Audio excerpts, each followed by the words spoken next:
আমার ভাইরা আল্লাহর জমিনে আল্লাহ প্রতিষ্ঠিত করবে। আওয়ালা বাইতি উদিয়া লিন-নাসি লাল্লাযী বিবাক্কাতা মুবারাকান ওয়া হুদাল লিল আলামিন।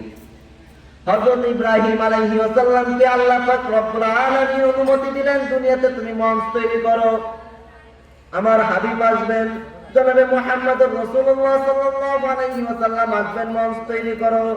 ইব্রাহিম আলাইহিস সালাম গোটা পৃথিবীর মাঝখানে একটি মঞ্চ তৈরি করলেন, আর সেই মঞ্চ হলো মক্কা। সেই মক্কা গোটা বিশ্ব জাতির জন্য রহমত স্বরূপ, কথা ঠিক না? আমার ভাইরা মঞ্চ তৈরি, বক্তাকে দাওয়াত দেওয়ার প্রয়োজন আছে না নাই? হযরত ইব্রাহিম আলাইহিস সালাম আল্লাহর কাছে দাওয়াত দিয়ে বলছেন, রব্বানা ওয়া বা'থ ফীহিম রাসূলাম মিনহুম ইয়াতলু আলাইহিম আয়াতিকা ওয়া ইউআল্লিমুহুমুল কিতাবা ওয়াল হিকমাহ ওয়া ইউযাক্কিহিম ইন্নাকা আনতাল আজিজুল হাকীম।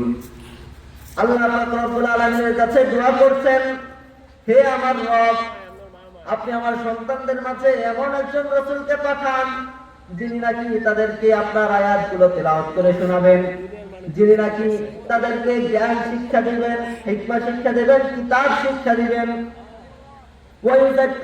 এবং তাদেরকে তিনি পবিত্র করবেন। নিশ্চয় আপনি তো মহাপরাক্রমশালী এবং মহাপ্রজ্ঞাময় জ্ঞানী। আল্লাহ পাক রব্বুল আলামিন হযরত ইব্রাহিম আলাইহিস সালামের দোয়া কবুল করলেন।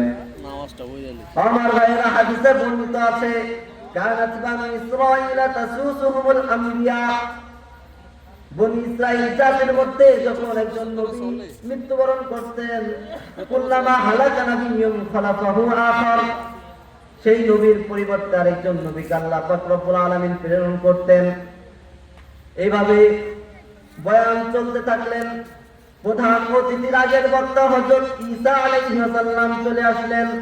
তিনি এসে ঘোষণা করলেন, وَإِذْ قَالَ عِيسَى ابْنُ مَرْيَمَ يَا بَنِي إِسْرَائِيلَ إِنِّي رَسُولُ اللَّهِ إِلَيْكُمْ مُصَدِّقًا لِمَا بَيْنَ يَدَيَّ مِنَ التَّوْرَاةِ وَمُبَشِّرًا بِرَسُولٍ يَأْتِي مِن بَعْدِي اسْمُهُ أَحْمَدُ।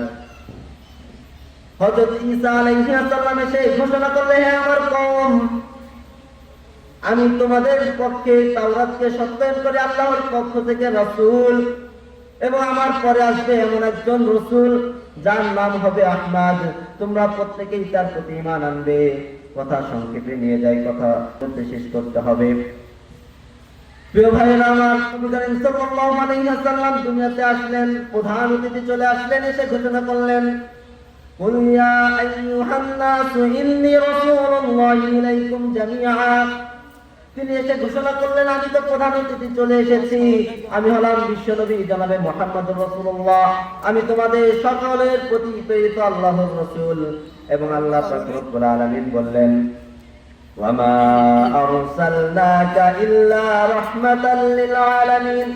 আল্লাহ বলছেন, আপনি শুধু রাসূল নন, আপনি গোটা বিশ্ব জগতের জন্য আপনি রহমত। কথা ঠিক কিনা? ঠিক। হযরত মুহাম্মদ সাল্লাল্লাহু আলাইহি ওয়াসাল্লাম ছিলেন গোটা বিশ্ব জগতের জন্য কি? রহমত। প্রিয় ভাইরা আমার, এতক্ষণ আলোচনা করার মূল বিষয় হচ্ছেন আল্লাহ পাক রব্বুল আলামিন বিশ্ব নবীকে দুনিয়াতে পাঠালেন। বিশ্ব নবী এসে যখন সাফা পাহাড়ে উঠে গোটা আরব জাতিকে ডাকলেন, ইয়া বনি আদ, ইয়া বনি তাইম, ইয়া বনি আব্দ মানাফ, ইয়া কুরাইশ, যখন তাদেরকে ডাকতে থাকলেন, তখন সকালবেলা ডাক প্রত্যেকেই মনে করলো খুব ভয়ঙ্কর ডাক।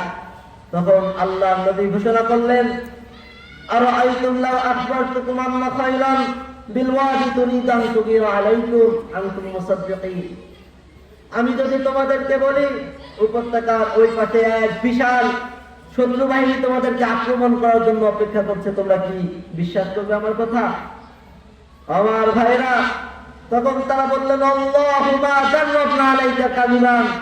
তারা বললেন, আমরা আপনাকে কখনো মিথ্যা বলতে শুনি নাই, আপনার থেকে কখনো আমরা মিথ্যা শোনার অভিজ্ঞতা অর্জন করি নাই। প্রিয় ভাইরা আমার, মূল আলোচনার বিষয়টা এটাই, যেই নবী করিম সাল্লাল্লাহু আলাইহি ওয়াসাল্লামকে এতক্ষণ পর্যন্ত তারা বলছেন আল আমিন, এতক্ষণ পর্যন্ত যারা বলছেন তিনি ছিলেন আরবের সব থেকে শ্রেষ্ঠ মানুষ, শুধুমাত্র একটি কথায় গোটা মজলিস পরিবর্তন